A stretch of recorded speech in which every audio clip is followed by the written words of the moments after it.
ملک بھر میں 21 جون کو یوگا ڈے منایا جاتا ہے۔ مختلف مدارس سے یوگا ڈے منانے کی تصاویر اور خبریں منظر عام پر آ ہیں، جنہیں دیکھ کر دل لرز اٹھا۔ یہ محض چند تصاویر نہیں، بلکہ امت کے دینی و فکری مستقبل پر بڑا سوالیہ نشان ہے۔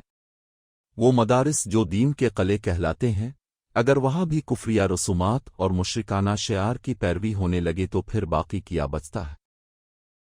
یہ کیسا خوف ہے؟ کس کی مصلحت اور کس کی خوشنودی کے لیے یہ سب کیا جا رہا ہے؟ کیا ان کی غیرت مر چکی ہے؟ کیا یہ وہی علماء ہوں گے جو امت کی اصلاح کریں گے؟ نہیں، ایسے علماء امت کی اصلاح نہیں بلکہ بگاڑ کا ذریعہ بنیں گے۔ آئیے یوگا کی حقیقت کو سمجھتے ہیں۔ یوگ کے بارے تحقیق یہ ہے کہ اصل لفظ یوگا نہیں بلکہ یوگ ہے۔ ہندو دھرم گرنتھوں میں لفظ یوگ کا ذکر باکثرت ہوا ہے، اور ہندوازم میں یوگ ایک ایسا مذہبی فلسفہ ہے جس کے ذریعہ ایشور کو یاد کیا جاتا ہے۔ چونکہ یہ ایک مذہبی عمل ہے، اس لیے ہندوازم میں اس کی باقاعدہ مذہبی کتاب یوگ سوتر کے نام سے پائی جاتی ہے۔ اس حقیقت سے کوئی انکار نہیں کر سکتا کہ یوگا ہندو عبادت کا طریقہ ہے، اس کو ورزش ہی کے نام سے کیوں نہ ہو فروغ دینا سخت غلطی اور گمراہی کا باعث ہے۔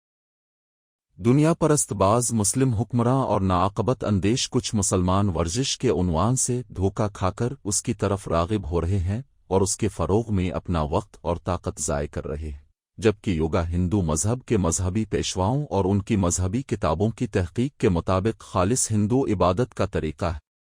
ورزش کے نام سے ہندو رسوم و رواجات کو مسلم سماج میں پھیلانا اور ورزش کے خوشنما عنوان سے ملت کے سادہ لو افراد کو اس جانب راغب کرنا ایک سوچی سمجھی منصوبہ بند ناپاک سازش۔